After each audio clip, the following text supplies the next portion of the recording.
The little lingering cough there. Yeah. Why do you say that so? You don't say a lot of things judgmentally. No, I'm just observing. But one of the things you are judgmental about is other people's mild sickness.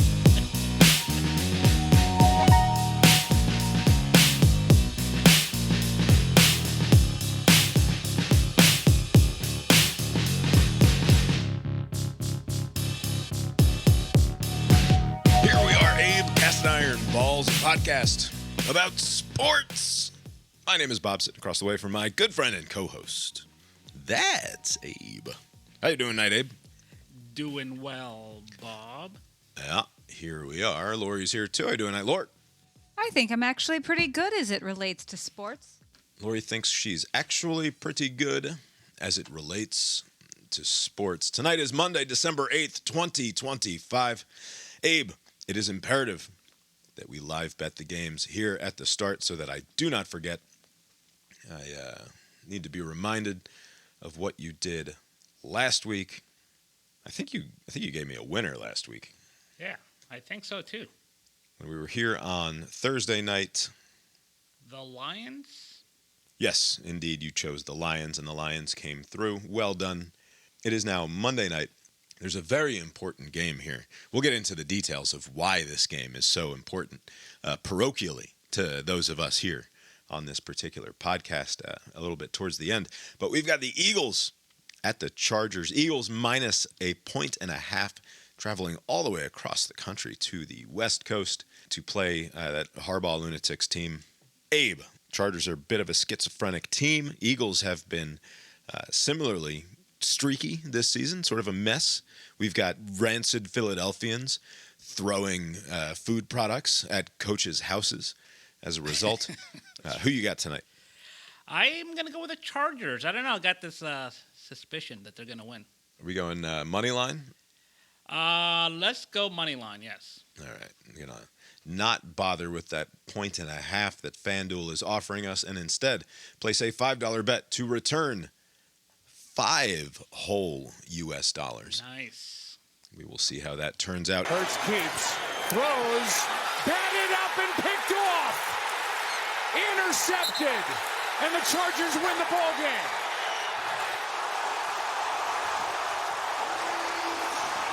Jefferson with the pick. Cam Hart tipped it. And the Chargers go to 9-4. It was a spectacular sports weekend. Abe, how was your weekend, sports or otherwise? How you doing? I'm doing good. It could have been a disastrous weekend for me personally. Months ago, I had circled this weekend to attend a Colts game. The Colts versus the Jacksonville Jaguars, like a 5-hour drive from where I'm at here in Atlanta. And I'm like, okay, and I already have the days off, like Friday and Monday. So I was like, I'll just do a thing. There's not a lot to do in Jacksonville, so I'll have to maybe go to Savannah or something. Did you take today off also? Yeah. I need to burn these days, Bob. Come on. Wow. Your tax dollars at work. The plan was that, and the season started off gangbusters for the Colts, doing great, and then things have started to fall apart slowly. And then on Sunday, everything just collapsed in full. The season is over. Daniel Jones, I guess because he was protecting one leg so much, the body is weird, it tries to overdo it on the other side, so you're asking too much of the other leg, and that's where he tore his Achilles, the other leg that was doing all this heavy lifting throughout. What was wrong with the first leg? He had some fracture, in his, the big bone on his leg. And I don't know, usually that sounds like you can't play, but he was able to work around it. But he's a quarterback, so. Yeah, he was putting too much force on the other leg. Anyways. The backup, I read an article about the Colts. The backup is Riley Leonard. Yeah, Riley Leonard, former Notre Dame goober. Yeah, so to explain why he is the one backing up Daniel Jones, you have to go back a month. Anthony Richardson, a shitty quarterback who should be let go, he was doing some goofy stretch band exercises pre-game, and something snapped, and his orbital area just fractured, and now he's on IR. So he's not available either. They could not fall back to the top draft pick, top 5 draft pick from a couple of years ago. to A relieve man that you Daniel Jones. identified as a superior athlete and eventual Super Bowl champion, Anthony Richardson. I who don't you've recall that. Now determined should just be. I have cut. not determined. The evidence has suggested that. Anyways, he goes down, and now Riley Leonard. It's so good. It's so good, by the way, that Anthony Richardson's injury is the result of stretching a stretchy band too far and not being able to control the results. And So then wait, Danny did the Dimes. stretchy band break? So he wrapped the stretchy band around like a pole or some fixture Right, that wasn't as fixed as it should be, and like the things fell apart, and then like his eye got fucked up. But then Daniel Jones, So it Indiana, snapped him in the eye? somehow either the thing that he was tethered to Yeah. or the band itself somehow injured him. But the connection I'm making here is just like a non-contact Daniel Jones, Indiana Jones just kind of dropping back, and then you can see it happen, and then he tries to complete the play anyway, and then just collapses to the ground. I was going to send a video clip of that, but typically I want a little more action. There was nothing. There's nothing there. Yeah, it just There's nothing falls to get down. get the blood flowing from that play. Anyways, Riley Leonard comes in a losing effort, but anyways, now he is injured, and so now the Colts. What happened to him? He, I guess during the game, he suffered some injury, like a knee or something. He's questionable. The Colts have no other quarterback. Their emergency quarterback is the rookie tight end out of Penn State, Tyler Warren, who played some quarterbacking back in the day. But they don't actually have a quarterback. So now they have to call in the grandfather now. He's got so many kids. He's now a grandfather. Phillip Rivers is. Oh, yeah. So he's coming. This season has been a disaster. Has he been working out or like what? I don't know. I mean, he wasn't like coaching his kids like high school team. Maybe he's getting some sprints in between the coaching. I don't know. Why don't they have Riley Leonard with the baby face? Where's Teddy Bridgewater? Because didn't Teddy Bridgewater like coach a high school team and then show up for a playoff run? Am I misremembering something? That may be right, but I think they want somebody who knows the playbook, because it's just like 4 weeks. Anyways, I mean, at this point, like you take anybody who can throw the ball, right? Like what are we? Right. So the Colts are basically out of the playoffs, and just a couple of weeks ago, they invested in a win now mentality by giving away 2 first-round picks for Sauce Gardner, who's also injured. Like again, right? Who's also gotten hurt, and also it was raining cats and dogs in Jacksonville during that game. I would have been like, and I'm not like I don't know if you're a poncho guy. I'm not a poncho guy. I would have been exposed to the elements, and it would have just been a disaster. And I would have been in Jacksonville. So like that did not happen, and it's thanks to the Georgia Bulldogs advancing to the SEC title game. That's what threw everything off. I was like, I'm not gonna watch the championship game in Jacksonville. So I was like, I'll just stay in Atlanta, and the whole plan was set aside. Thankfully, it was set aside. So yeah. The poncho question is a good one. You would think like the poncho is a strong offering in terms of protecting you from the elements, especially in a downpour. It's just a garbage bag that they poked holes in for your head and arms. The problem that I have with all rain gear, and the poncho is not excluded from this, is that inevitably I will get wet, uncomfortably wet about the lower extremities and also the hands and the exposed neck. Even if you have the hood up, like if the weather is extreme enough, it's not going to truly protect you. And so it avoids like the total like to the bone soak. Yes, that's its job. But it doesn't help in terms of the thing that actually makes me most uncomfortable, which is having wet shoes and socks. Right. Do you know what helps that? Like rain boots or something? Rain boots. Yeah, but then you've got to if you don't tie the rain boots appropriately. No, you're fine. You don't tie the rain boots. No, but if you don't I don't mean seal them. No, they're sealed. From the they're top. rain boots. No, it's raining and it's just the water comes in. No, because you have your fucking umbrella. It's not raining on the top. You just are a baby about getting proper clothes. No, I think that the rest of you are babies for insisting on protecting yourself against a little bit of wet. Okay. When like the cost benefit doesn't make any sense. If I walk the kids to school and I'm holding an umbrella and I've got a rain jacket on and all of this, I come home with wet feet. Because your shoes have holes in them. And A wet upper torso area as well. Because you didn't have an umbrella. No, I'm wearing. I'm bad holding the Bob umbrella. is really bad at umbrellas. And the rain comes in from and the you don't side. have a raincoat. And you wear shoes with holes in them. I'm not wrong here. There aren't a lot of answers for sideways rain, but sometimes these things happen. If the umbrella afforded the protection, or the poncho afforded the protection of like a bubble, then that would be one thing. I would be happy to use it. But I've always found that it's very much diminishing returns. Like maybe it's worth it if I have to run out to the curb and grab the newspaper or something, and that keeps me from getting my shirt wet or having to change clothes when I get back inside. But if I have to go like walk the dog around the neighborhood or walk the kids to school, you might as well just accept that you're going to get wet and not bother with the fucking umbrella. Because then you got like the umbrella in one hand and you got the bag of dog shit in the other. Can we talk about football, please? You've got to try to figure out, are you holding the umbrella with the shitty bag of dog shit, same hand there, and that ends up next to your face, then you see a neighbor and you're like, hey, and you're in the one hand you got an umbrella and a bag of dog shit right next to your face. You look like an asshole. Okay. Anyway. Too bad about the Colts. Yeah, too bad. But the window is still open. Super Bowl by 28, yes, within the next 2 years. Yeah. All right, let's get to the games this weekend before we get into the aftermath of the games. We had Tulane play North Texas. We watched this game on Friday night, more or less. I was half distracted by watching A Christmas Story. Or no, what did we watch? We watched. You were watching Fantastic Four First Steps you with didn't the children. Watch it. What's that? I was watching it. I watched this game, or large portions of it. Okay. What I learned watching this game is that John Summerall is an actual crazy person. He stands on the sidelines and screams like an absolute maniac. And 3, 4, 5 times throughout the game, I watched this happen. And none of the times, I don't know if it's the broadcast crew's fault or is this a lower tier team or what have you, but like they were not able to identify or explain why John Summerall was losing his mind. And it happened like 3, 4, 5 times. And at no point was the broadcast crew like, oh, well, you see Summerall's upset because the referees, completely missed this holding call, and here's the replay.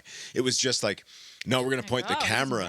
We're going to point the camera at this guy, and he's going to be foaming at the mouth for 30 seconds, and no one knows why. I imagine that whenever they can afford a sideline reporter, that's like one of their jobs, because they just do the interview as a coach is mad going to halftime or coming out of it.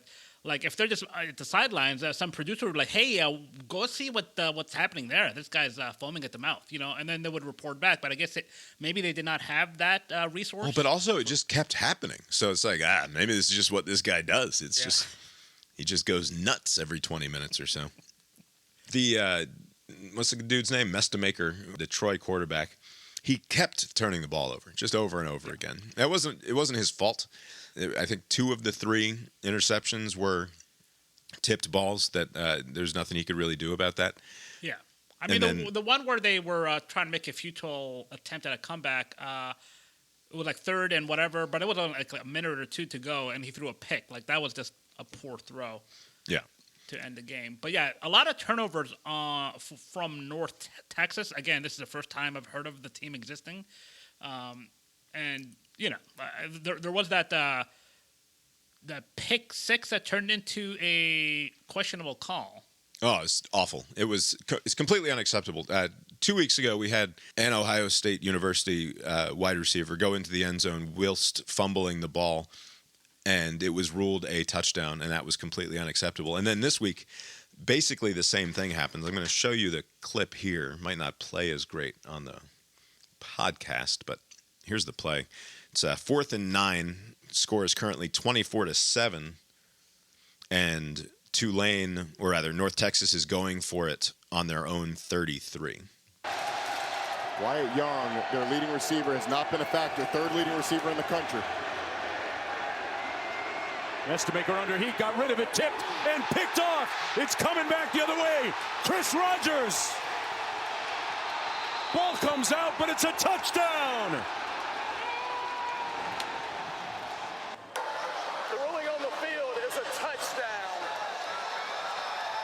Chris Rogers snags it and takes it all the way back.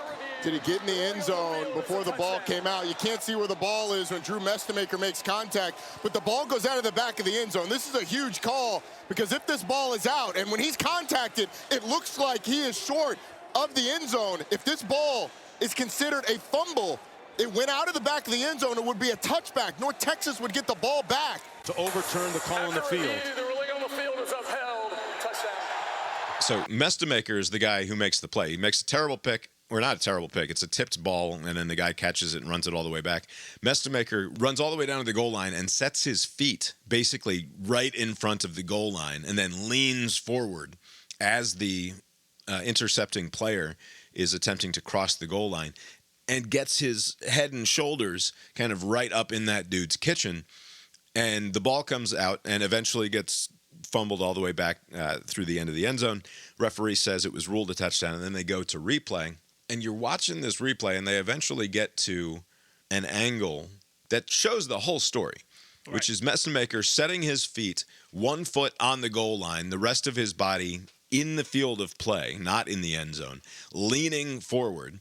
And when contact is made, because of the shape of the earth and the ground and how physics works, the ball has to be coming loose before it ever gets to the end zone line.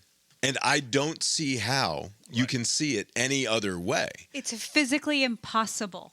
And what Matt Austin, the rules analyst for ESPN, who's, I guess, back in Bristol and watching this game from there, is saying, I agree with you that it looks like the ball must come out before it crosses the end zone. But because we don't have an angle right down the goal line to prove that the call was wrong, that's why they're going to say that this one is going to be upheld. It's going to be a touchdown.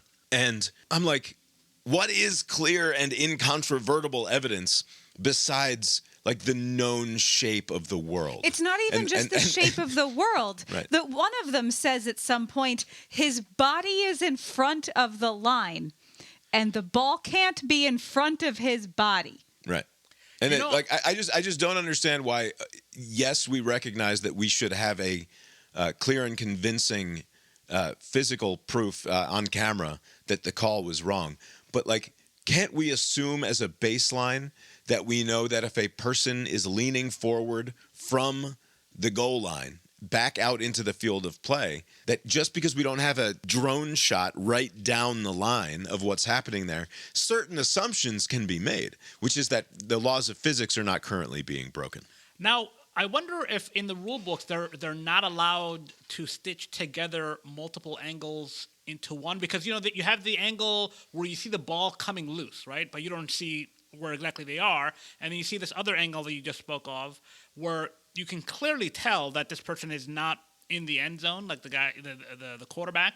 And so if you stitch those two things together, you can conclude that he fumbled into the end zone, touchback, but maybe the rules don't allow them to do that, to stitch together two separate things and make reach a conclusion that everybody will agree with, but you don't actually have the smoking gun, like the actual clear, both of those things happening in one shot. So like, I guess. Maybe the refs are like, yeah, I hear you, buddy, but like we got to follow the rules, they're sticklers for the rules.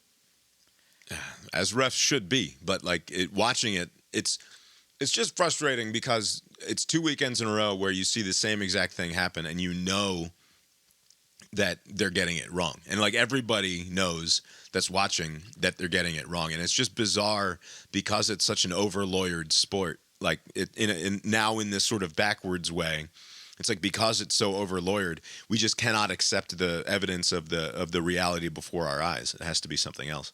Right. But anyway, Summerall's a lunatic and Tulane wins and effectively punches their ticket, right? Like they came in as the highest ranked group of 5 team, and they've now won their championship, and there are not enough other potential conference champions in front of them to block their entry to the 12-team field. So they, in a funny sort of way, Tulane became the first guaranteed playoff team on Friday night. What was Coach O doing there? Just hanging around? Is he trying to get a job there at Tulane? He helps a lot of teams. Okay. He's just like a guy, like a football guy.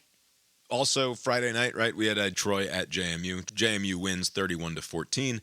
The game was kind of close at the half, 17-14, but JMU rather thoroughly dominated the second half and shut them out the rest of the way. And what this did, crucially, was guarantee the potential for chaos, assuming that Duke... The ACC doomsday scenario. Right, which we had talked about weeks and weeks ago, was this idea that somehow a 5-loss Duke team could end up winning the conference. I think Lori was the first to bring this possibility to our attention. And JMU winning that game made the potential for chaos sort of bloom into life. And it was never a game that wasn't really in doubt. But anyway, we move on to Saturday. And the first game of the day was Texas Tech BYU. BYU scores on the opening drive, but Texas Tech shuts them out the rest of the way and ends up winning 34-7.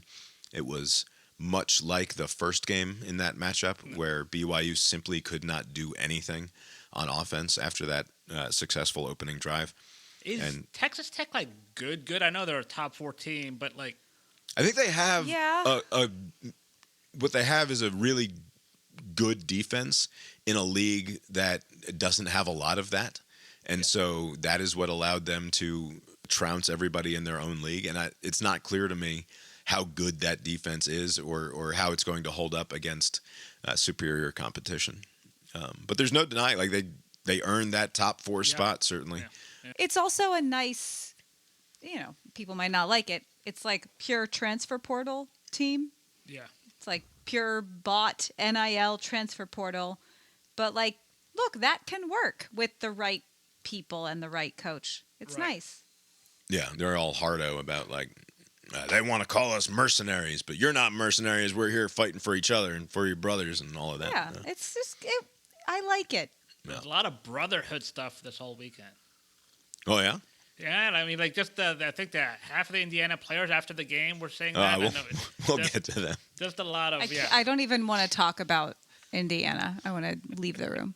All right. Well, next up is Indiana, Ohio State. No, next up was Georgia. Yeah, but I want to do Indiana, Ohio State first because that'll go relatively fast. Now, both of these two, I mean, I know you gave credit to Texas Tech for having good defense. These two teams, great defenses too, right? I mean, I mean, you look at the offensive totals, and that was a fun game. They both put up, I think, nearly 300 yards of total offense, but it was very much a bend but don't break sort of defense. Right. And I mean, I agree with you.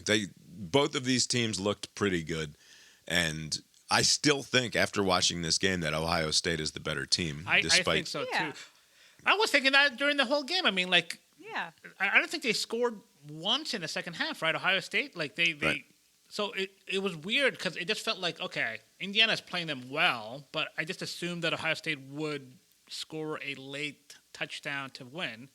I mean, and how they're many on the way of Big doing that. Ten championships does Ohio State have? Right, that's true. 50. Fourth and 2 with 2 minutes and change. I think 2:48 or something to go. 4th and 2 from. Yeah, that was like that long, like 10 plus, 80 plus yard. That was like that drive that just would not end. Yeah, like their best drive of the day, probably. Right. 4th and 2. I mean, certainly the most sustained drive of the day for Ohio State. 4th and 2 from the 9-yard line with 2 minutes and 48 seconds to go. You're down 13-10. Is kicking the field goal and playing for overtime the right move in that situation? So, Unless you're Ryan Day, yes. It was 2nd and 2, right? Like once they got, because there was some chop block or something, there was some penalty like a little earlier during that same drive. They get a first down, and now it looks like Ohio State can just kind of milk the clock and score a touchdown. It was 2nd and 2 with like 2 minutes or 3 minutes left to go. You're thinking, wow, 2 yards is nothing. You have 2 downs to get 2 yards. I don't know what happens in on 2nd down and 3rd down, but neither of them work. At that point, you're like, okay, we failed twice to get 2 yards, right? And so, like, I wonder if the coach just got a little skittish and scared and like, let's just get the gimme 3-pointer. Basically, it's like a point after. Yeah, you're Ryan Day with right. kickers. What's the worst that could happen? Right. But that was such a close field goal attempt that I wonder if he just kind of overlooked that.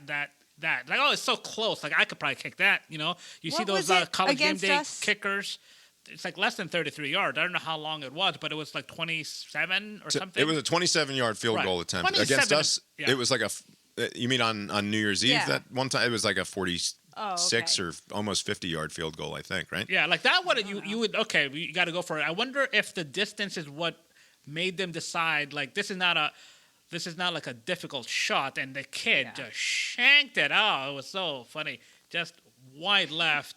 But like if they were, let's say the kid makes the kick, and now it's a tie game. There's like 2+ minutes for them to kick a field goal and win it. So it's not like this is assuring you overtime. Like Indiana could have driven the ball and kicked a field goal to win the game. They had plenty of time.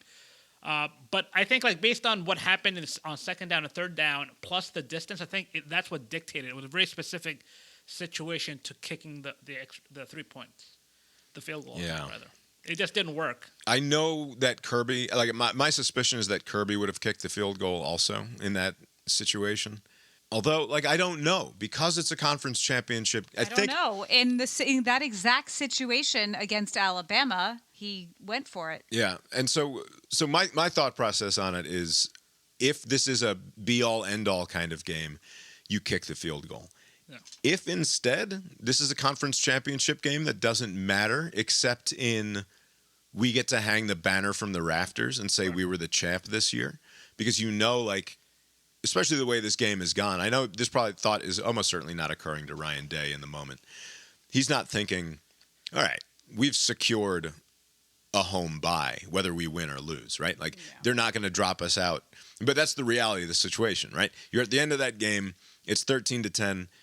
You are either going to be the number 1 or at worst number 3 seed in the college football playoff seeding that comes out. Why not? In the same way, like, why not go for 2 at the end of a game where you've just potentially tied it up and then would have to play for overtime? Like, if you're a 2-14 team in the NFL, right, and you tie and you make it 27-28 with 2 seconds to go, like, you go for 2. You try to win the fucking game. You don't kick the goddamn extra point and then play for overtime. That's true. So my thought process is, hey, let's win the Big Ten championship right here and now and not have to play a stupid fucking overtime game in a slobber knocker of a game where the defenses are just sort of wearing down the offenses. My quarterback's been sacked 5 fucking times already.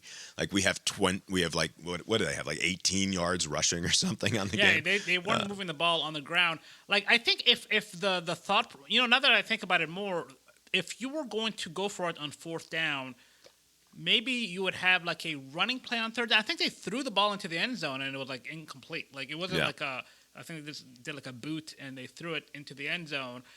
I wonder if they already had in mind that they were gonna kick a field goal. And also, if you go the other way, let's say they go for it, they do the aggressive, let's fucking win the game, and it doesn't work. Then the story is, you fucking idiot, why didn't you tie the game? I don't know. They've still got timeouts. They still got the 2-minute warning and they have the ball at the 8-yard line. Like, who cares? I don't know. I think it would be entirely defensible. He tries to take responsibility for it afterwards. Like, I need to put my kicker in a better position than a 27-yard field goal or something, which sounded ridiculous. I guess credit to him for trying not to throw the kicker under the bus, but like, it's just on the fucking kicker. He wasn't being sarcastic there? No, I don't think so. No, but he knows who he is. He has kicker problems. It's not the kicker that's the like, he is the problem. Yeah. He made that kicker miss by being him. This game ends.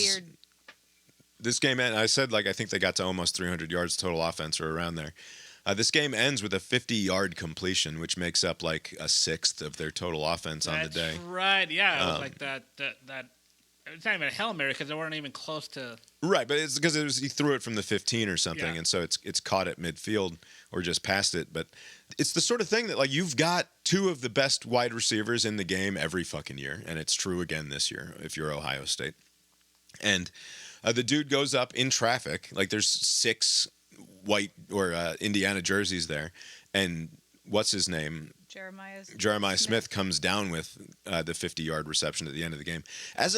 Imagining myself as an Ohio State fan, I would be so frustrated watching this team because you know that they have the dudes. Yeah. And it seems like whenever they try to really open it up, things go well for them. And I know Indiana is a better defense than they've played all year probably, but like that moment at the end of the game where they throw the bogus Hail Mary that can't possibly even win the game, but they complete a 50-yard pass. It's like, man, if you had just tried that half a dozen times throughout the game, this might have been a different result. Do you think this is ridiculous, like cope if you're an Ohio State fan, but like, do you think that they're like, we have a stinker in us. Let's get it out of the way in this controlled game where you're not going to be eliminated from anything. Like they moved one spot from 1 to 2. But this is the first time they've had to try all year. Right, but they still have more. They have like the players to compete against anybody. They just can't have this kind of game again. Right. I don't even know if it wasn't even that bad of a game. I think they played a competitive, pretty good game against a pretty good team. I think that, to your point, though, maybe not necessarily, I know we've got a stinker in us, but like this doesn't hurt the locker room, right? This is if I'm Ryan Day. It hurts one person in the locker room. Right. But the kicker. But if I'm Ryan Day, I'm like, now I've got something to point to that says, look, we can be beat. Anybody can beat us on any given day. So we need to be humbled a little bit, and then we come out and eat souls here in the first round of the playoffs, or second round, I should say. Again, like if those were two evenly matched teams and you're down to the final 2 drives, the team that wants it more will get it more. Like that doesn't, the wanting it more for skill versus will, that doesn't work when they're not evenly matched. But this Herb that you're about to show me, by the way, wanted it more than the other guy. Or, not individually, but like they wanted it more. Yeah. And that's okay. They won't want it more when it's a national championship. They kept on showing the graphics like near the end of the game when it was looking like Indiana was going to pull it off, like how long it's been since they have, I think it was like 30 consecutive losses. They haven't won in like 60 years or whatever. It was like a very long stretch. Indiana, until Cignetti had 2 successful seasons in a row, was literally the all-time losingest program in FBS history. Like they had the worst winning percentage of any team in major college football. And now here they are on the precipice of a potential national title run. All right, we get to the end of this game, and look, I've been rooting from afar for Fernando Mendoza and his brother. Fernando gets the post-game interview here, and those... Oh, boy. What an interview. Now, it's very similar to an interview that he gave about this time last year when he was the quarterback for Cal. No, and the last year one was likable. This was disgusting. Here is Fernando on the field after the game. Oh, congratulations, Indiana, the Big Ten champs. How does that sound? It sounds so beautiful. I want to give all the glory to God. We were never supposed to be in this position, but by the glory of God, the great coaches, great teammates, everyone we have around us, we were able to pull staring this off. into the camera. We never thought the Hoosiers would be here, but now the Hoosiers are flipping champs. Let's go. You guys call the yourself Hoosiers are a bunch flipping of champs. misfits who found the right home at Indiana. Why was this the right place for this group? It's the right place for process-oriented. We're going day by day. Whether it's the offensive line, the defense, the coaches, special teams, we're all process-oriented to one goal. That's our thing, is we're brothers. We can drag teams into the deep end because we know that we're going to stick together and we're the strongest glue ever. Tell me about finding Charlie Becker, 3rd down, 2 minutes to go. We talk about Heisman moments, but take me through that one. Man, what an incredible, he's been every single day in summer. We were always throwing before practice, before at 7 a.m. on Sundays, doing spots, doing routes, and now you see it to come to fruition. He's my roommate, couldn't be happy for such a young man as well as our defense playing lights out. And well, everybody just, what an incredible moment. Congratulations, enjoy it. Thank you so much, God bless, go Hoosiers. I need you to please pull up Diego Pavia because I need to get that out of my system. By the way, he's not like on. He's not I don't know how to say this. He's not on the spectrum or anything, right? Before I unleash. We don't know. Okay. We were talking about this during the game. We were talking about this specifically earlier in the day about Ty Simpson because I believe Ty Simpson is also all right. I think what I said was like he's. Is he dumb or autistic? I said he's 80% Herb and autist, but I don't know what percentage Herb and autist he is. And like the other 20% is just normal human stuff. Yeah. Right. But like he's 80% fucking Herb and Fernando autist. Mendoza is 860% Herb. Please get Diego Pavia up Calm here. Calm down, lady. In a minute. He you know, like when I was watching the interview after I stopped laughing at how ridiculous it was, it almost he must have watched pro wrestling growing up. That is like the classic pro wrestling move. The guy asks you the interview guy asks you some bullshit question, and they turn to the camera and they're speaking to the I've never seen that. Interesting. Like I could see Hulk Hogan doing prayers, vitamins, all this bullshit, but he's looking into the camera, and that's what Mendoza was doing. When Nick Saban would do it, he would glance at the camera. Nick Saban would look at the camera as though someone were sneaking up on him. To be there. Right? Why is this weird circle sneaking up on me when I'm trying to have a normal conversation with this reporter? But he turns fully into the camera. He also did it last year after the Cal Stanford game and turned to the camera.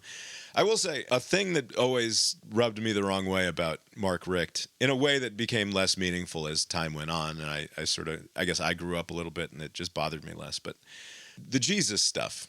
Well, Deion Sanders is the king of that. No, I know, but these quarterbacks who are all media trained, or not even media trained, but just trained by having their youth pastors and then the youth group that they were in when they were in high school to always say glory to God first. It's distasteful, and I just would like to express that for all of my all of the shit that I give Grunter about being a bit of a dummy and how if anybody was going to be the sort of milquetoast weirdo who at the end of a game, because he doesn't have anything to say. Right? Grunter never has anything. Oh, go Dogs. Yeah. And we just like to work hard, and it's fun playing football's fun, and it's nice to win. Yeah. But he doesn't do the Tebow or the Mendoza and say, I want to thank my personal Lord and Savior, Jesus Christ. And it's so nice because Stetson was not a God guy. Grunter was not a God guy. And Kirby... One of the things that I an underrated aspect of my appreciation for Kirby is that the God stuff never comes up with Kirby Smart. No, it just doesn't. And it's part of what makes I know that Saban is quite possibly literally the devil, and so it would be weird if the God stuff came up with Saban. It would. He might burst into flames. Yeah, but it is an underrated aspect of the Kirby era that I very much appreciate, that we don't have to listen to people thank God for having won a football game. If they threw in thank God in defeat also, it's always when they win. Well, it's also the level of it. When Mark Richt did it was so genuine, and that's the difference. If he didn't say it, he would be lying to himself. This fucking kid, it's just thank God. Let me listen to this guy. This family has all the makings of a reality TV show in a couple of years now. Oh yeah. Although I don't know if those exist anymore. Yeah, I don't know. That's a good question. It might just be Instagram. To the chaos, Alyssa. Diego, you just beat the #1 team in the country. What's going through your mind right now? It's literally all God's timing. Literally from the jump. God gave me a vision when I was a little kid, and He don't let that. And He promises it's God's time. I'm super thankful. Super thankful for guys like Eli Stowers. Man, that kid's incredible. The red parts. Look at this. Look at this. Danny, we're fucking turned. Diego, what were you saying to your team to finish this game? Shit. Games like this change your life. You know what I mean? It's all about hype nowadays, and I don't like it like that, but it's a reality of NAL and all that stuff. But just stay grounded, be where my feet are, and every single day tomorrow I gotta work on Kentucky. You had 70 family members here. What did it mean to do this in front of them? Where they at? Where they at? Where's the family? Where's the family? Come on. It is equally insane to be fair. Like Of course. it was all God's plan from when I was 7 years old or whatever he said. It's just you said it exactly with the G. Willikers. Like, Gunnar Stockton is aw shucks. Yeah. And Diego Pavia is Vandy were fucking turnt. And this Fernando Mendoza is, I saw some comment somewhere that was like, LOL, he'll have his pick of which co-ed to sit on his face later. It's like, no, he won't. No, he won't. He's not appealing. Are you I'm certain that there are Indiana Hoosier fangirl types who find the Big Ten champ quarterback. I'm sure they would like to hold his hand. The bottom line is that I had spent 3.5 hours rooting for the Indiana Hoosiers and was filled with immediate regret after watching that interview. But at least Ohio State wins. He's so the Heisman winner, right?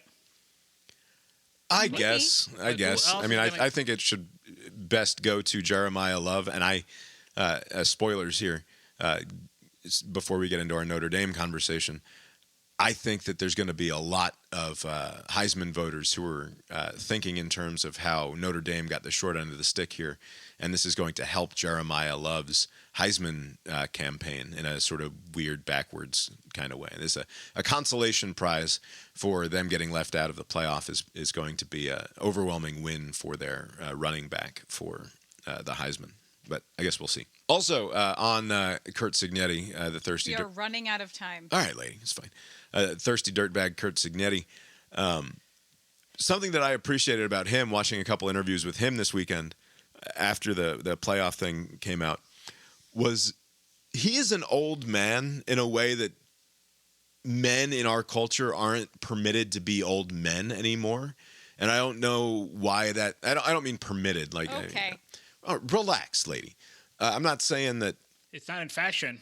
I'm not saying that we are victims in some meaningful way. But he is an unreformed old man from, like, my grandfather's age or something. Like, or at least our dads. Right. No, but, like, even our dads are more put together and, like... Mine isn't. But, like, there's something sloppy and unkempt and like just utterly uncaring about him in a way that you don't like. Even Kirby got a haircut on Saturday, right? Like between College Game Day interview with the Goobers there and kickoff, Kirby went and got a fresh cut. Kirby's not a boomer. Right. Kurt Cignetti is a boomer. Yeah, Cignetti's a little bit older, and he's not a lot older. The dude's not 70 yet, I don't think. I think it's like mid-60s, like 65 maybe. Yeah. Yeah. But anyway, there's just something about him that is entirely out of step with the current moment. Like, this is a guy who doesn't not have Instagram performatively. This is a guy who, like, legitimately probably wouldn't know how to put it on his phone if you told him to. Right. There's something about the way that he reads, like the slovenliness of his presentation, that not in like a total slob kind. Like, he's a multi-millionaire, right. You know, and like, but like also like there's just something about the way that he presents that's like old man who's not media savvy and who doesn't fucking care. Right, like I don't know. There's something appealing about that. The one thing that I appreciate about him is that, I guess maybe it speaks to his old demeanor, is that he doesn't bother to get rid of that smug face like that he always has. Like, and especially at the end of the game, once it was just it was settled, as he's walking midfield to do the handshake, he just has that like fuck you, look. Like, he's such... And he didn't bother to, like, clean it up. He knows he's on TV. He just doesn't care. He's like, yeah. Right. No, that's part of the same thing that I'm seeing in the general presentation of, like, just sort of there's something unreformed, unpresented about him that is refreshing. Meanwhile, on the other side of the aisle, you've got Ryan Day. Like, you can see him brushing the Just for Men into his beard, and that... Like, I don't know if it's just the contrast there, But anyway, fun game, and worthy of a conference title game in one of the two best conferences in the country. It was, and we had a good delicious boozy milkshake and French fries. Yeah, the most decadent thing that I think that I've made in quite some time. I made on Saturday night. A quick recipe: couple ounces of dark rum, an ounce of Kahlua chocolate sips. 250 grams of your preferred ice cream. We went with espresso chip and vanilla. A little bit of ice, a little bit of milk. Blend, serve in a chilled glass. And it was perfection. It was so good. Did you make it up on the spot, or just like a known drink? I sort of made it up. I double-checked. Usually when I conceive of something, I start Googling ingredients, and I ask the Google, hey, is this a thing? Like, is this going to work? And when the response is positive, I'm like, okay, cool. And when the response is negative, I just do it anyway and see how it turns out. The Kahlua we used was a gift. It was a weird Kahlua, right? Yeah, it's like a special. It's called Kahlua. chocolate sips. It was a gift from a client, and I was like, "This is the weirdest." It's not like here is a nice bottle of wine. It's like here's a weird Kahlua. It feels like it was regifted, possibly, because like especially at your salon, like it. Yeah. Sorry, it reads as kind of trashy as like Kahlua chocolate sips. Very much reads like the not yet divorced mom, well on her way to divorce at 25. From a fellow stylist. No, I know. That's why I'm saying it's kind of weird. Yeah, it was weird. Anyway, it was a great way to celebrate. I really wanted to celebrate, and it was like, oh well, we don't have any special bourbon, so I'll just have normal drinks. And then there were all these fast food commercials, and I was like, I want French fries. Like, I don't care which French fries. And Bob was like, we have French fries. I make you some French fries. I got an air fryer. I got a big old bag of frozen fries. Wait for the kids to go to bed and turn on the air fryer. That's how we party. And then we got a milkshake. Yeah. Anyway, celebrate. Recipe was for one. Double it if you want to serve your old lady or any other company. Fantastic milkshake. Just as good as it gets. All right, moving on to the rest of the football. Let's do Duke, Virginia. I don't know if there's a lot to say about this game, except that the result, of course, ends up with the chaos that we had for the 24 hours that followed. Virginia just didn't look great and tried to do for like the fucking third or fourth or fifth time this year, the late comeback and then an overtime win. Yeah, weren't they up like 10 points? Almost did. I mean, they were down 10, I think. At some point, I stopped watching. I think it was 20-10, and they were on their way back. Yeah, they end up tying it and sending it to overtime. Duke, to their credit, 4th and 2 in the first overtime, decides to go for it rather than kick the short field goal. You have to as a 5-loss team that doesn't belong. You got to go for it. What are you protecting? Right, and so they get it. They score the touchdown. I think it was on the very next play, 1st and 10. Virginia runs a flea flicker, and then Chandler Morris throws a pick into double coverage, and this is a recurring thing that I actually saw throughout the weekend, and I've seen a lot this college football season especially. And actually, I think I saw it I think the Ravens have tried to pull this off a couple of times with like Lamar. Like a flea flicker, or like having some unconventional play? Yes, just like overcomplicating the offense. The Browns game on Sunday, they pulled Shedeur Sanders, who seems to be playing much better than Dylan Gabriel, but like, they were down 2 points to a shitty Titans team, and with a 2-point attempt, you have to go for 2 to tie it, and they take away their quarterback, and they do some fucking run-around thing that doesn't work. Like, it's weird. Why are you overthinking that? Just keep your best player on the field and try something. I'm convinced that the flea flicker in particular doesn't work in college football with worse defenses because of the scourge that is cornerbacks who are not looking for the ball ever. Right? Like corner the reason that the flea flicker is supposed to work in part is because you hand the ball to your running back or do a toss sweep to your running back or whatever, and he acts as though he's going to run the thing. And in theory, that forces your linebackers to bite on the run, your safeties to give up whatever protection they're supposed to be in on the back end and commit to defending that run. And in some cases, even your cornerback, if he believes he's being blocked by the wide receiver, then tries to get off that coverage and go help out to stop the run. And so in theory, you break down the defense with the flea flicker because now you've turned it into a running play. Then you give it back to the quarterback, and now the quarterback is free to see who has come open and throw it to the open guy because the defense did everything they could to move to the run. Right. If your defense isn't paying any fucking attention, and like nobody knows it's a fucking flea flicker, then when Chandler Morris gets that ball back, he must know not to throw the ball into double or triple coverage. Like, it didn't fucking work. Right. What are you doing? Also, like, why don't they build a little restraint into the flea flicker? Like, don't force it if there's nothing there. Like, there should be like a bailout. Like, if there's like double coverage or triple coverage, especially if it's first down, like, what are you doing? Just throw the ball away.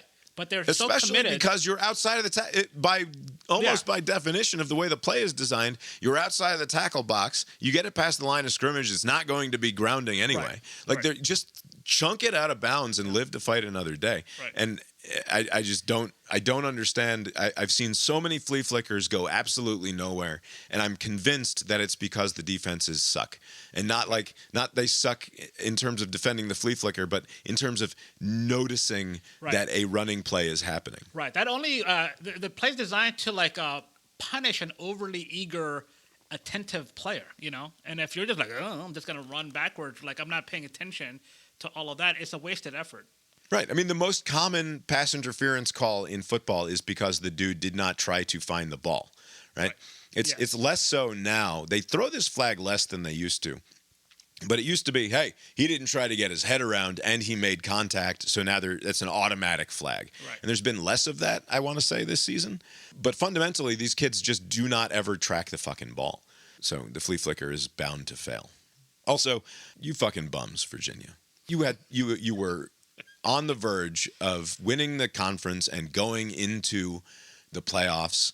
This is not something that you can expect to happen again for another decade at best. However, they are better off for it because who would they be playing? Oregon, Ole Miss, A&M. They would have been embarrassed. Now they get to go to a fun bowl game that they could actually win. Like, it would have been embarrassing. All right, then we can get on to the Georgia-Alabama game, which aside, like, the only reason to talk about it is for the gloating, right? Like, it was quite glorious in that way. Georgia, the defense anyway, absolutely dominated this game. Were you concerned at any point, especially when it was up 21-0, that things could fall apart? You know, like, Alabama's been up on us before, and we mounted a comeback. Were you concerned at any point when? Not in a rational way, but in a highly irrational way. I started, like, in the same way that I think about, like, what if my kid is dead on the sidewalk and I don't know it, right? Like an intrusive thought, like right? Like, yes, like just in an intrusive thoughts kind of way. Like, maybe my kid is going to get mass murdered today at school or something, right? Like, it's that level of concern. Which is to say, like, a sort of low-level hum that if you feed it any oxygen, it can potentially flare up into an unpleasant 10 or 15 minutes. But, like, otherwise, it's like, no, we've got this well in hand. The defense looks fucking great. And what's his name? Ty Simpson just has not looked comfortable. And a symptom of that discomfort is that he just wasn't quite right the entire game. Like, they had opportunities to make this work, and he would be just off, right? I mean, what did they go, 13 of 15 on first down or on third downs in the first game against us? It was something absurd. Yeah, it was some ridiculous thing, They came back down to earth. He just was completely unable to hit dudes in the hands when it mattered. Like, he was just slightly off too much. And a lot of that has to do with how much pressure we were getting on him, which has a lot to do with how little of a run game they were able to muster. And that was not through lack of effort. They kept handing the ball off and kept trying to make things work. I mean, the opening two drives, I think 5 of 6 of the plays perhaps were runs, and for virtually no gain. I mean, once you take the sacks into account here. I think that their lead running back rushed for like 58 yards or something, but accounting for the lost yardage on sacks, I think they had less than 20 yards. Yeah. Although in the negatives? Accounting for the negatives with the sacks. Okay. I think 26 or something. Oh wow. When we got that stop, the second stop, I was like, "Oh, this feels different than all the other times." Yeah, it did feel different. Just an off game. We were better. It wasn't like all the other times where we led, but we weren't better. It's also, this is unfair of me, but that anytime they cut to DeBoer, he always looks like very uninspiring. Like he just kind of like he always has this befuddled look on him. He's doing things with his hands. I don't know. He's very Midwestern. I know what you're saying, and there is something that he doesn't inspire a ton of confidence on the sideline. If you're rooting for that team, I suspect. I was wrong. I think I said that somebody had 50 yards in this game. Their leading rusher had 11 yards in this game. And Laurie's right. They had a rushing total of -3 when you account for Simpson's -28 because of sacks.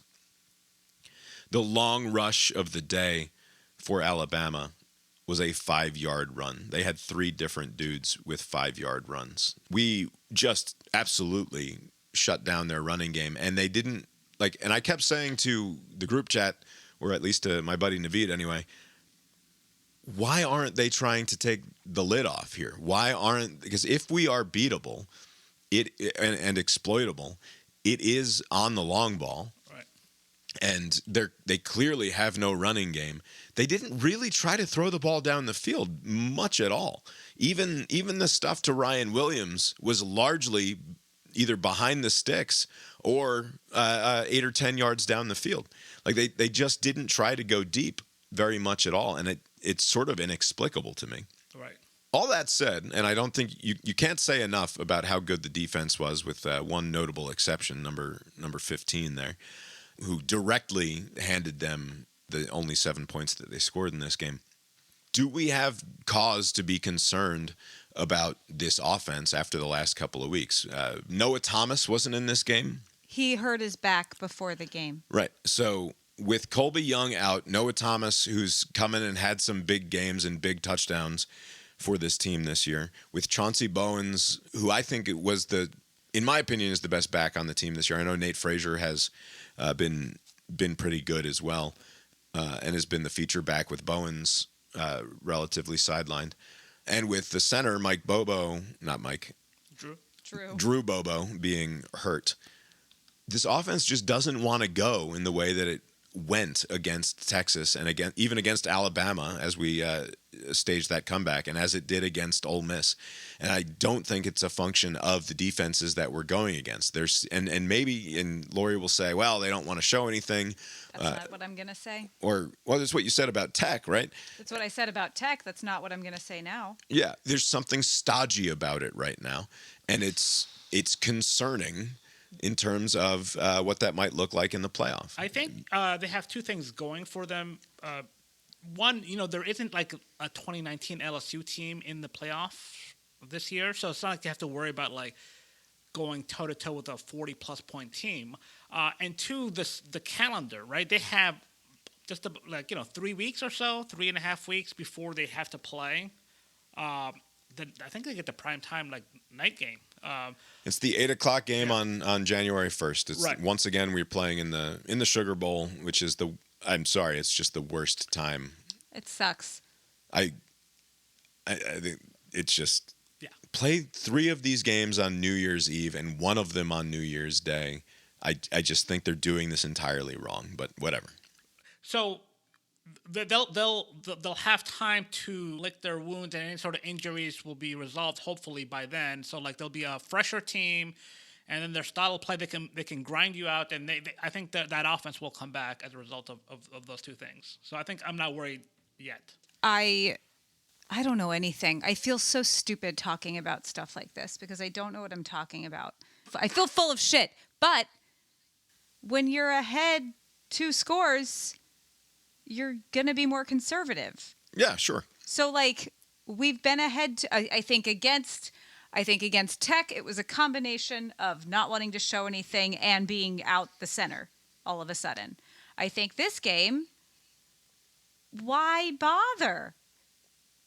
Like, why be flashy when you can be safe? Like, I get your concern. My concern is that we rushed the ball 41 times for 141 yards for an average of 3.5 yards per carry. That's not good enough. No, it's not good enough if you're behind. Yeah. I mean, it's just not good enough, period. Like, I know in theory, 3.5 yards every single time gets you a first down. But in practice, it doesn't quite work out that way. Grunter was good. He was 20. You can't say it doesn't work out. We won. I know we won. We blocked a punt and scored in the red zone. We had another short field off of an interception. And then they went for it on fourth down from their own 14, which gave us the third touchdown. And then I think we had one sustained drive that led to a touchdown the entire game. Like, it's fine. I don't want to look a gift horse in the mouth or kick a gift horse in the mouth here. Like, it was. Look, it's just look. You don't kick them. Whatever. It was great to dominate Alabama in the way that we did. I just think it's consecutive weeks now, and really longer than that. It's not like the offense did anything of note against Charlotte either, right? Like that. I know that doesn't matter at all. That was the second string. Yeah, I recognize that. But if you go and you look at our schedule and you say, because it was after that Texas game that you're like, wow, this team can compete with anybody and beat anybody. But that was also a function of the defense, right? That was 35-10. Well, and look at Mississippi. It's the Mississippi teams. Right. We put up good numbers against the Mississippi teams. The Auburn game was a grind, and the Alabama game and the Tennessee games, you could say like 6 of those quarters were great in terms of the offense. I think it's fair to say. It just feels like it's been a while since we saw this offense really click, and it's like if I had to pick, I would much rather be in the situation that we're in now, where I'm nervous about the offense being able to compete in a shootout, in a race to 40 or a race to 50. Like, that would make me nervous if I thought we were going to get into a game like that. Earlier in the season, it's like, oh, wow, we can win these races to 40 or these races to 50 like we did against Tennessee. Right now, it's a good thing we don't have to be in one of those, right? This defense has come together at the right time. So I'm not overly complaining about it. I'm just saying it's a little bit weird to me that the offense feels blocked right now. But it is so unsurprising given 10 years of Kirby Smart.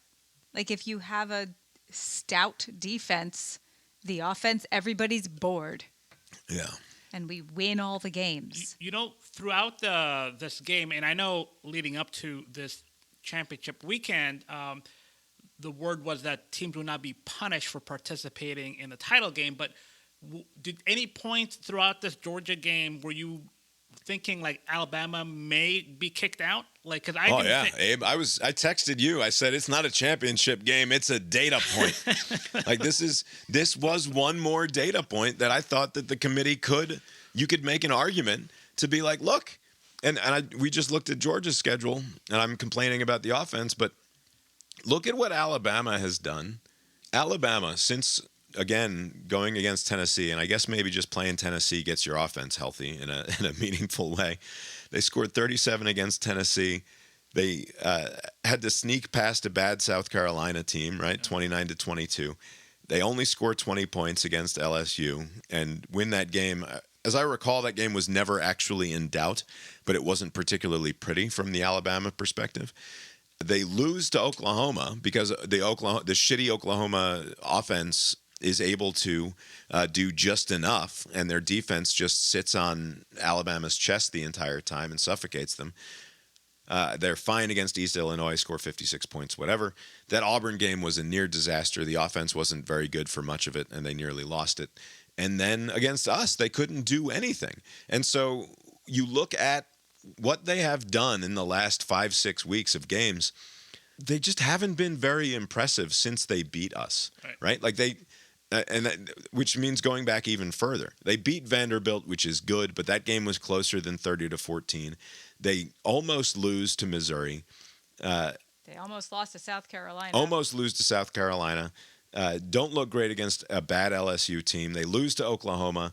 East Illinois doesn't matter. They almost lose the Iron Bowl, and then they look like dog shit against us. Like, it would be within reason for the committee to say, hey, maybe they just don't have it this year. And that's the third loss. And this is a data point that is of consequence. And yeah, it wouldn't be fucking fair. Right. I think if you reach that conclusion before the game, that's fine. But like if that additional data point is what got them kicked out, like this, then you're undermining the conference title weekend. Like an idle Miami gets in, but a participating Alabama gets kicked out. Like, what message are you sending about what it means to win a conference title? BYU dropped. That's right. Yeah. That's after the thing. Like playing like shit. Yeah. It's.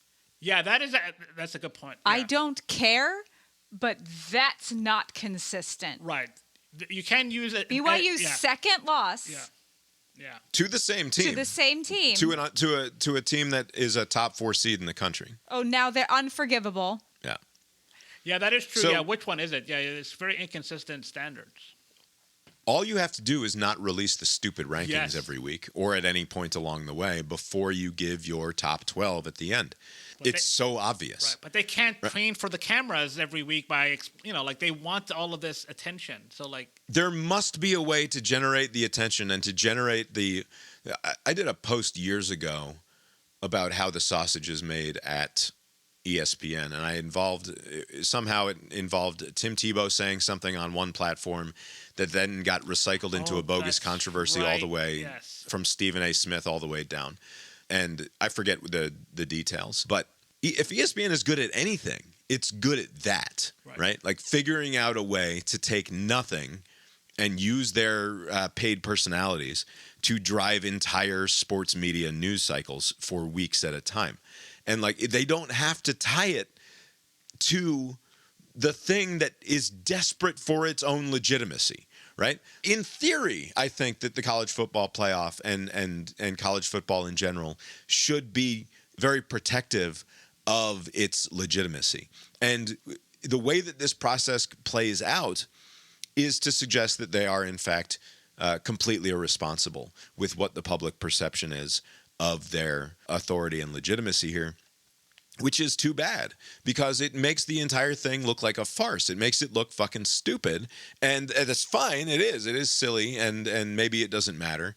But at the same time, if you can design your system in such a way that it looks like you care more about your legitimacy than you care about the froth of the national conversation around it, that would be to the good. Right. And I don't know why they seem to insist on bowing to the promise of froth and intrigue rather than in the direction of their own legitimacy. And that's before we even get into the Notre Dame conversation. But Alabama, I think, could have been left out if there had not been 6 straight weeks of ranking shows ahead of time, right? Yeah. You can make the argument about their resume in retrospect now that is not particularly believable when you had them as the number 3 or 4 team not all that long ago, when you had them as the number 9 team coming into championship weekend. You cannot punish them for playing in this game. But if instead we were blind to what your theoretical ranking would be, and it must be acknowledged that part of the reason that Alabama is in the top 10 is because of their reputation and because it is good for the brand of college football for Alabama to be good, right? Like it helps drive interest in the sport that Georgia and Alabama are playing the SEC title game, and it's 2 top 10 college football teams or college football playoff teams, right? Like it helps drive the entire stupid engine of this sport. And so they are incentivized to ignore the resume and instead focus on the little number that they put next to the logo in the hopes of making things more interesting for everyone. And it's just bad. It's bad for the legitimacy of the entire enterprise. Right. And then Notre Dame, and I put together a little resume of what Notre Dame and like why they like what is the Steelman case for why Notre Dame could be upset here about being left out of the college football playoff.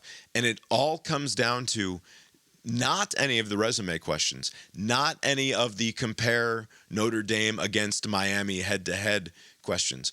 The reason that they have cause and justification for their upset is because of what the College Football Playoff Committee has told them every week since the first rankings came out. When the first CFP rankings came out, Notre Dame was 6-2 and had just played a terrible game against BC that they won 25-10.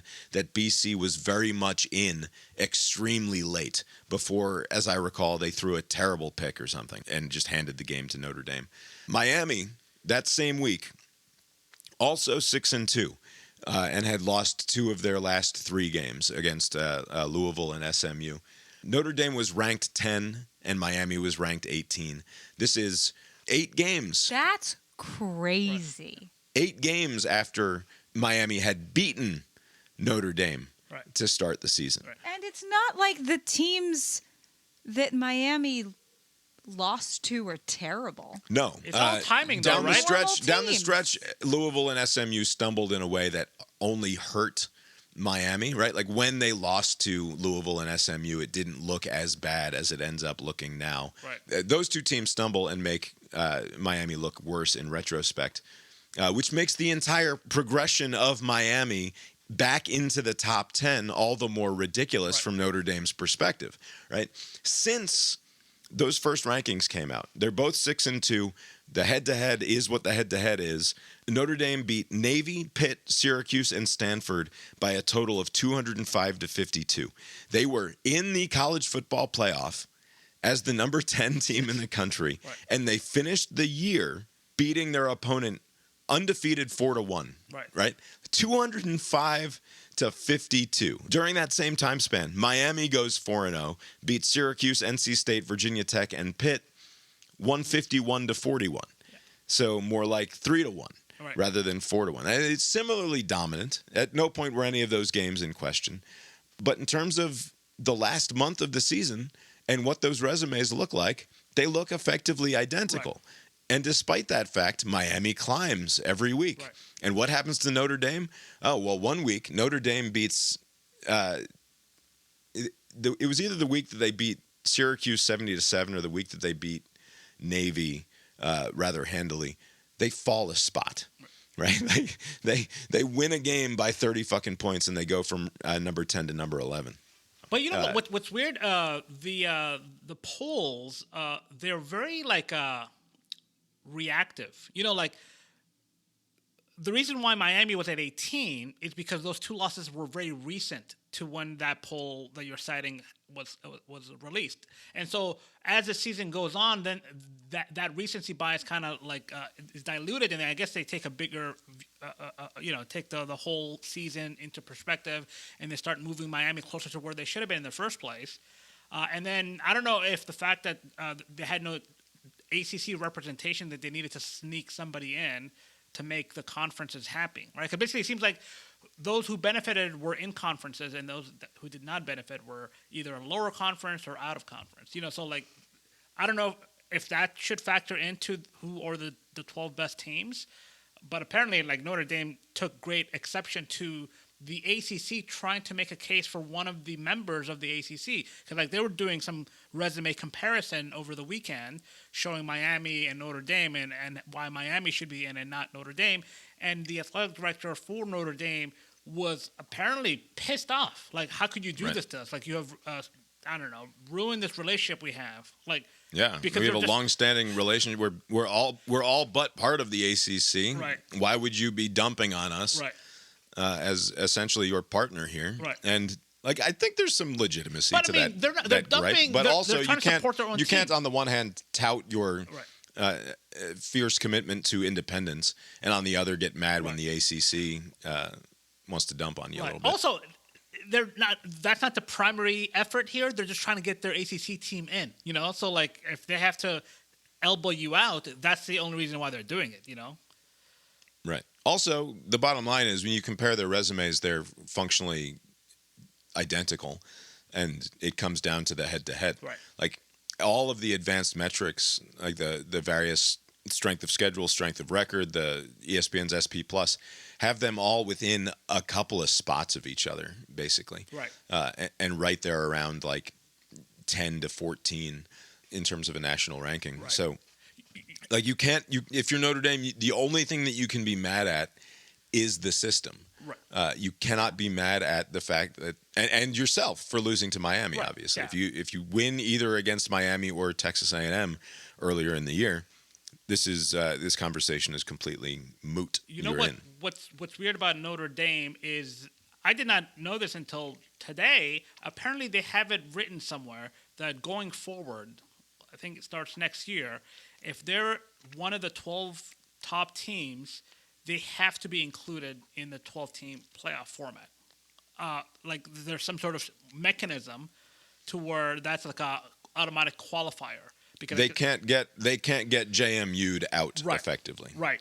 And so with that in mind, that seems to be like you want to get some benefit of being in a conference, but without having to be in a conference and sharing the revenue, right? So like they have some sort of mechanism that guarantees them a spot in the playoffs.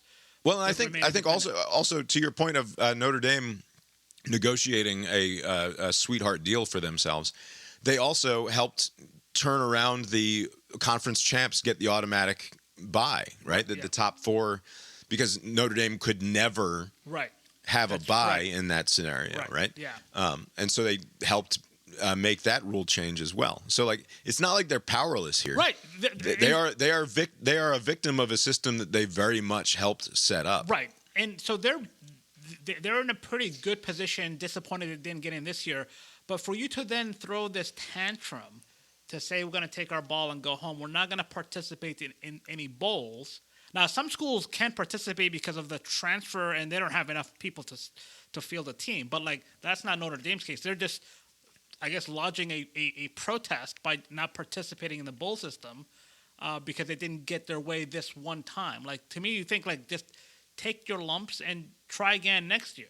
You know, like I don't understand why. I don't understand the point that they're making here either. And I don't understand who this punishes besides their own players and their own fans. Like, yeah. I know that, like, so presumably Jeremiah Love, for example, wouldn't play in a bowl game that was not tied to the college football playoff, and that's fine. You often lose your best players who are NFL bound in games where it's just an exhibition, right? They don't want to show up, and that's fine. But like, what is the point that you're making here? Why are you depriving them of? I mean, if nothing else, just the $1,500 spending money and the swag bag that they get when they go to these fucking bowls, right? The point they're making is they feel like ESPN made them a character in their reality show, only to pull the rug out, pull the rug out, yeah. And it go like, surprise. You don't get to go to the playoff when you actually deserve to. And they're like, no, we're not going to be free programming for you. Like they don't want to be on ESPN. Yeah. I hate it. I feel so sad for the players who didn't know they just played their last game. Surprise, that's your last game now. Like the 2 weeks ago game against Stanford. It just sucks so much. They should. I mean, obviously, I think that they should play in a bowl game and be happy to do so. And the Pop-Tarts Bowl is the most prestigious of all bowl games. That's a pretty good one. I think that this is all easily solvable simply by eliminating the television show and by eliminating the weekly rankings. Right. If you need to do a rankings on November 1st, just to give everybody an idea of where you are, that's fine. This was producing a ranking show ahead of a weekend where 90% of the teams are not playing, right? Where it's just championship weekend, where only so much wiggle room can happen. And then we go in with the expectation that, I mean, even that Indiana-Ohio State game only ends up flipping 1 and 2, right? And like I thought for sure watching that Ohio State was going to go to 3 after the way that we demolished Alabama, that we would move up to 2, Ohio State would come down to 3 or maybe even 4, which like was my ideal. was like maybe they're going to slip all the way to 4. You keep Indiana and Ohio State on the same side of the bracket. We don't have to worry about Ohio State until we get to the national championship game, possibly, and instead we're in there with Texas Tech. That would have been preferred, and I think, like, if you're going to take BYU and say no, you can't participate in this, and you get bumped back in our rankings because of the same result that happened a month ago when you played Texas Tech, it should have an impact on the other teams that are involved in their conference championship games as well. Is it completely out of the realm of possibility that they do away with the TV show and do away with the weekly rankings? If there is a problem with college football, it is the same problem that it's always been, which is the lack of institutional credibility, right?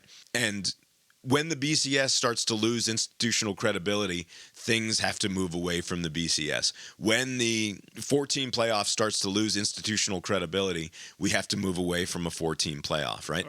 Like, the more that these things continue to lose or not have any institutional credibility, they have to remake themselves as the solution to the problem before. At some point, you have to plant your flag in the ground and be like, no, this is us. We're in charge here.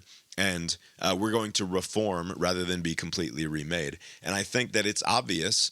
I'm not the only person in the world who thinks that there shouldn't be this I'm hearing like most pundits now saying, maybe like Kirk Herbstreit's going on there saying, hey, all due respect, Reese, but maybe we shouldn't have your stupid fucking Tuesday night television show for these rankings, right? Like, is that completely out of the realm of possibility? I think it's worth to get rid of it, but I don't know how much money generates from the viewership of these shows. I just wait until it's not the viewership, it's the churn.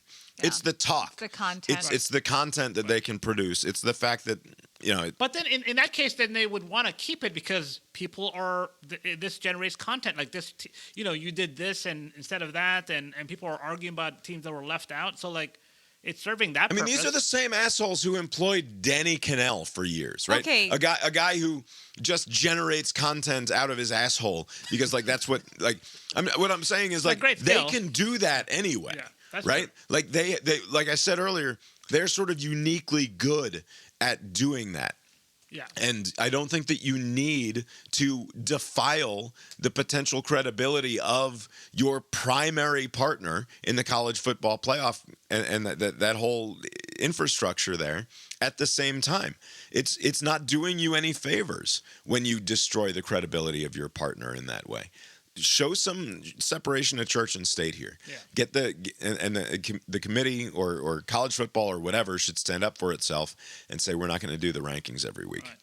Okay, would we be having this conversation if instead of Tulane and JMU, we had where'd it go? Notre Dame and BYU in the playoff? So if instead of stupid automatic qualifiers for teams that have no chance, it's going to be embarrassing. As Chris called it while he was here last week, the DEI qualifiers. The early I feel bad for those teams because they're gonna go get their ass kicked. So they'll have fun. I do wonder if if it does become like a route for both. I mean, the early lines, Oregon by 21 points, and then Ole Miss by 17.5 points, right? So, like, if those games end up being like 50-3 or something, like, then the next topic of discussion will be like, maybe we need to tweak that. Put the best teams instead of trying to get the best representation of teams. Straight seeding. Last year, Boise State still would have been in it. They were ranked 9th. Yeah, I think Lori's right. It should be straight seeding, and that there should be, which they sort of fixed this year. They should top, but they should commit. I mean, you can't really, but like in the room, you should be willing to say we need to be open to the possibility that a Boise State team that hasn't really played anybody belongs in this conversation, right? Like they need to be a little bit more open to the possibility that a Liberty team that's 12-0 is more worthy than a 3-loss LSU or Alabama or something like that, right? Like Alabama would have been in last year, and Miami would have been last year, because you had Arizona, just Alabama instead of Clemson. That was the trade-off last year. Yeah. It's just stupid. They have no chance of winning. And who is it helping if they have no chance? Man, maybe Tulane will pull an upset. They need one of these teams to do something. They need 3 upsets. No, not to win the whole thing. But if they beat Ole Miss, then you just need one. Yeah. If they beat Ole Miss, that's all you need. Yeah, then it'll give them some breathing room. But if they get trounced, Tulane and James Madison, then they're gonna think about tweaking this going forward. Yeah. They're tweaking it anyway. This is the second year of this, and they're rethinking next year anyway. Yeah, I think that if you go to a 16-team playoff, which feels inevitable, whether it happens next year or it happens in a couple of years, like a 16-team playoff this year, while interesting, it doesn't really solve the JMU Tulane problem either. No. But it would have Georgia playing Vanderbilt in all likelihood in the first round. And in the meantime, I think there should be a group of 5/6 championship. Oh. That should be treated with almost the same, like not quite, but like make a championship for them. Right. I mean, we've done this before, and I could do it again in the future and don't have time to do it tonight. But, like, it's obvious to me that the solution to the larger problems is to have 6 12-team conferences. But that's not going to happen. Like, it's wrong. It's not going to happen. There are so many competing problems here that can be solved with a more... And anytime shit starts to go chaotic here, you start hearing again about, like, we need more central control. We need an NCAA body of some sort that is actually in charge, rather than letting all of these different federations control themselves all over the country and then expect them to get along, and cohere in a way that produces a result that we can all agree upon. Right.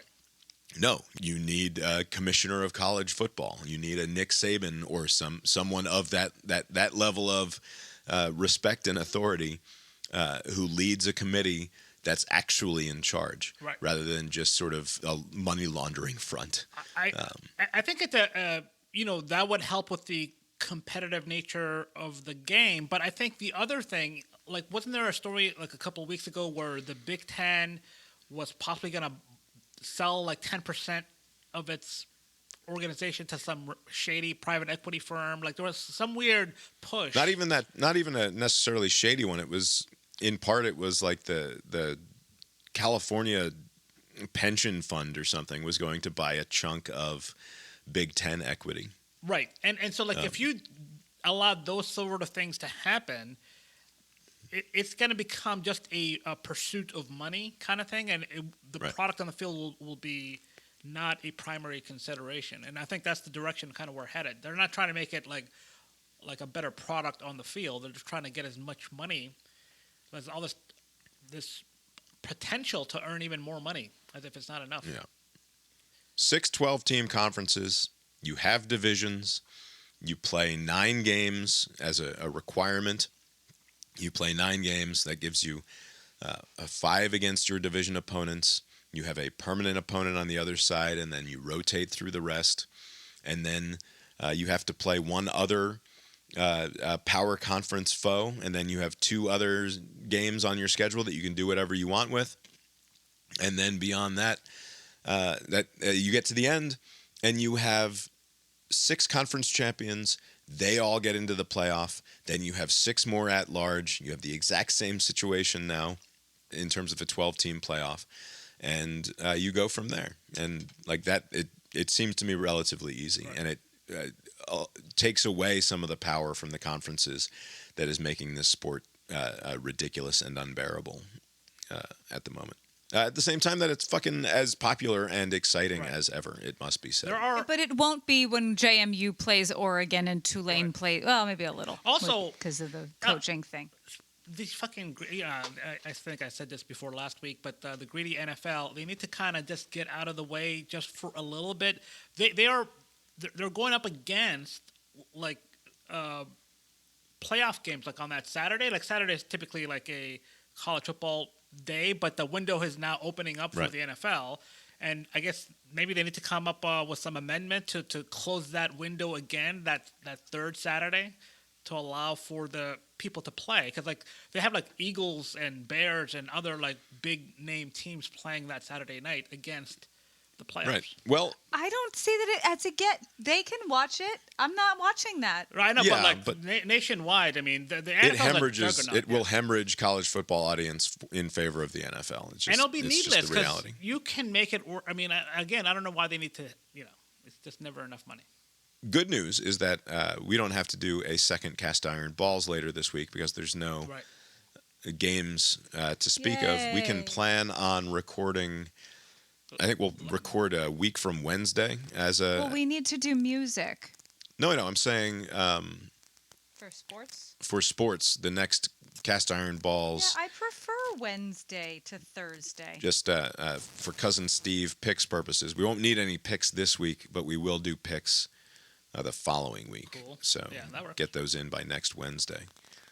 All right. Anything else to say about? Of course, we'll do a first round preview show next week, so we don't have to get into the matchups yet. But anything else to say about what happened with the selection and the rest of the games this weekend?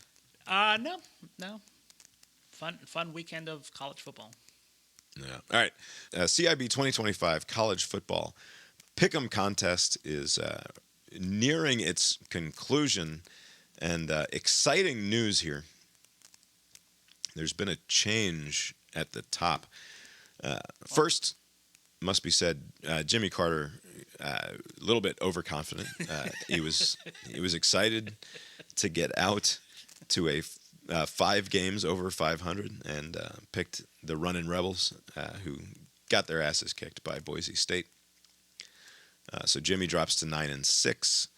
And then, let's see here. Cousin Steve had a rough go of it, losing 4 out of his 5 games. The only game he got right was the Jaguars over the Colts. I know that feeling, Steve.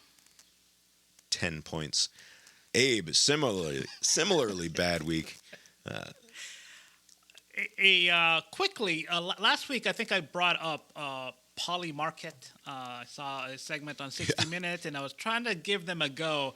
I'm not saying this is entirely their doing, this putrid performance, but it is entirely their doing. It's Poly Market's fault. That is not a good website for sports. Maybe for like elections and other things, but for sports they are terrible. And then me, on the other hand, and really, obviously, I just copy and pasted what Lori thought was going to happen this weekend. And it worked out, at least so far, reasonably well. I had Tulane, Indiana, and Duke as outright winners in games in which they were underdogs, and that all paid off for me. The Bengals very nearly they were playing well until beat the Bills. They were up for a bit, and up for a bit in that game. And then tonight, I'm still waiting on the outcome of the Eagles and Chargers. At the moment, it is Chargers 10, Eagles 3. So that's looking reasonably well here. So for the time being, we are tied at the top, but it's not going to last for long. At the moment, first place occupied by both Abe and myself with 260 points. Cousin Steve adds just 10 points to his situation to go to 237.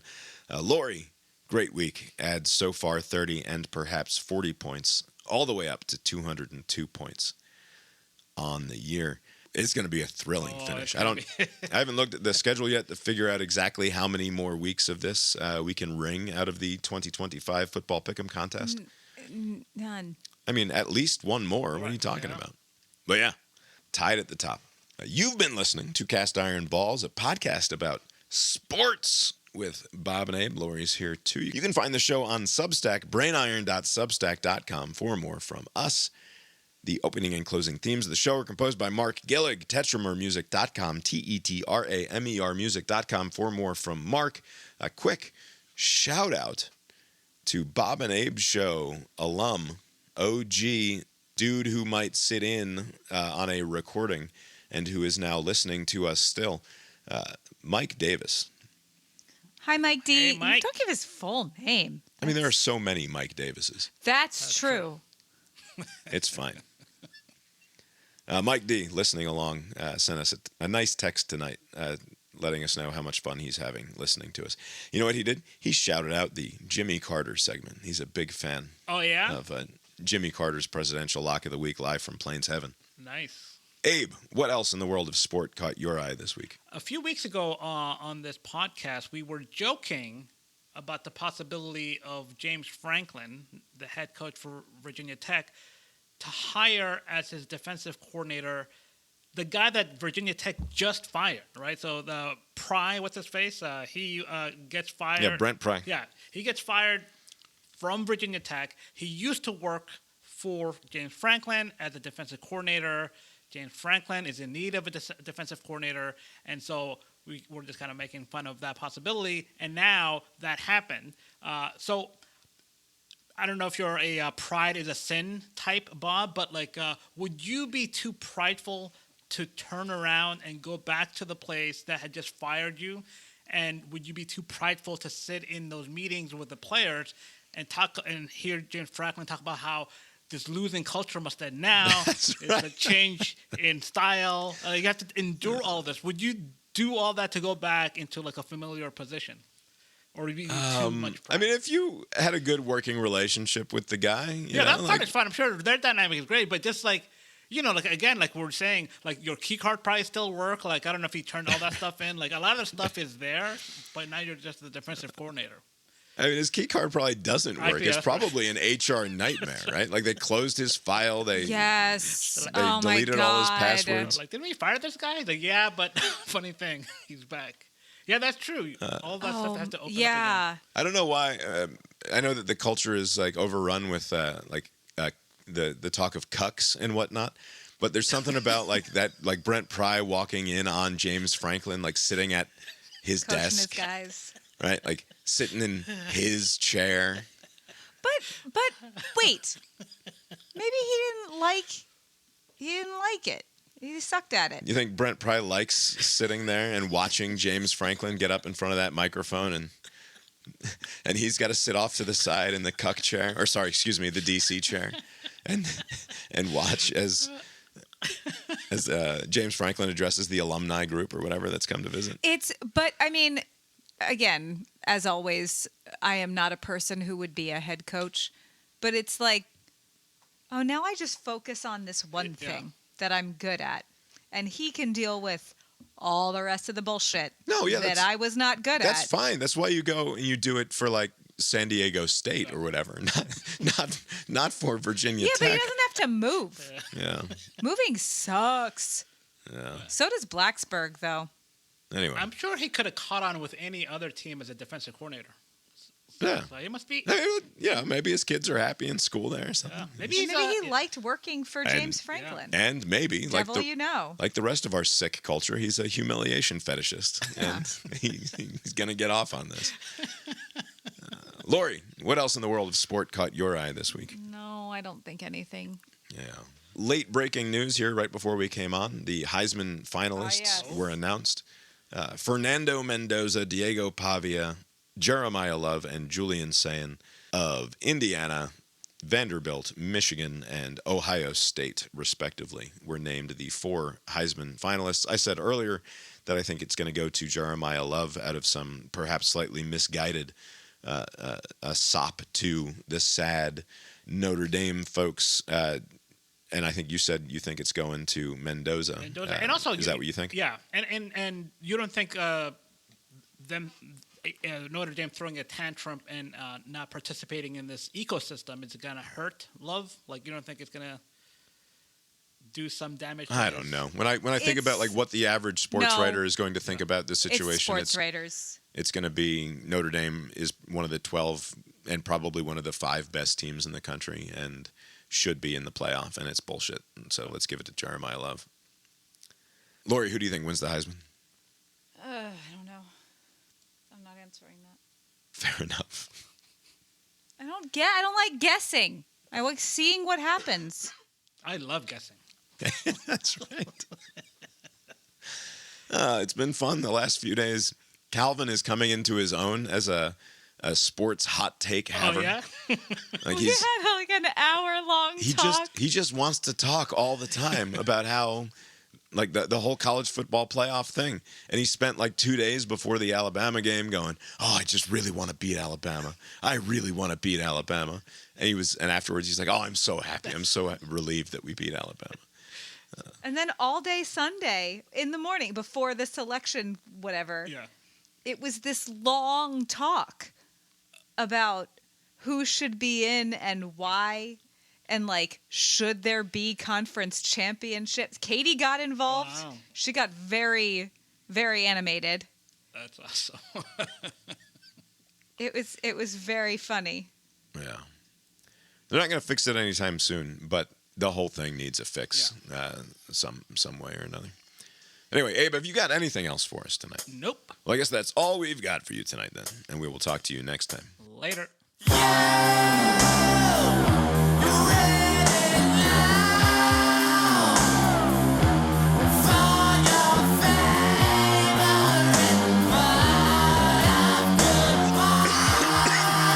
little lingering cough there. Yeah. Why do you say that so? You don't say a lot of things judgmentally. No, I'm just observing. But one of the things you are judgmental about is other people's mild sickness.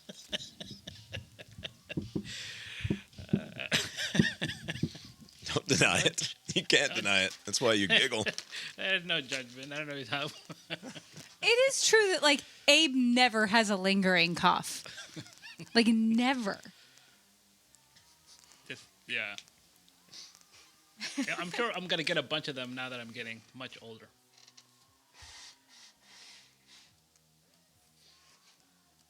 How's Mom's doctor visit? All fine?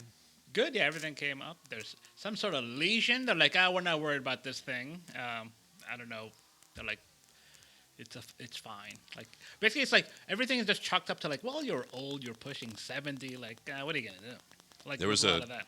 A thing in the Washington Post, I think, last week by a writer self-identified as a hypochondriac, like lifelong sort of obsessive over his own current state, physical state.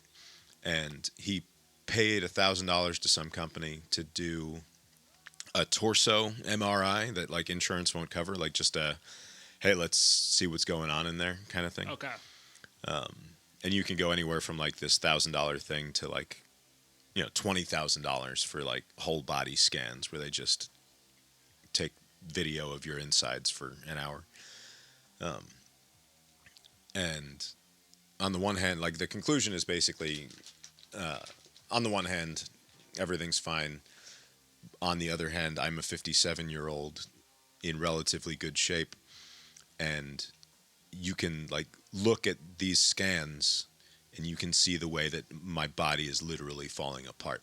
Right. Like even as a relatively healthy, nothing to worry about individual, here is where the inside of your body has just, you had an infection in your 20s and it just never quite fully healed. And there's proof of that like on your fucking spleen or something.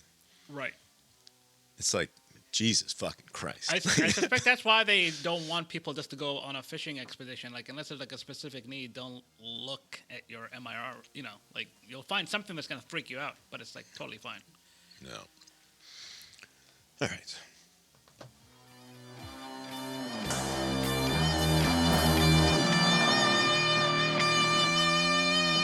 The proceeding was created with 100% human content.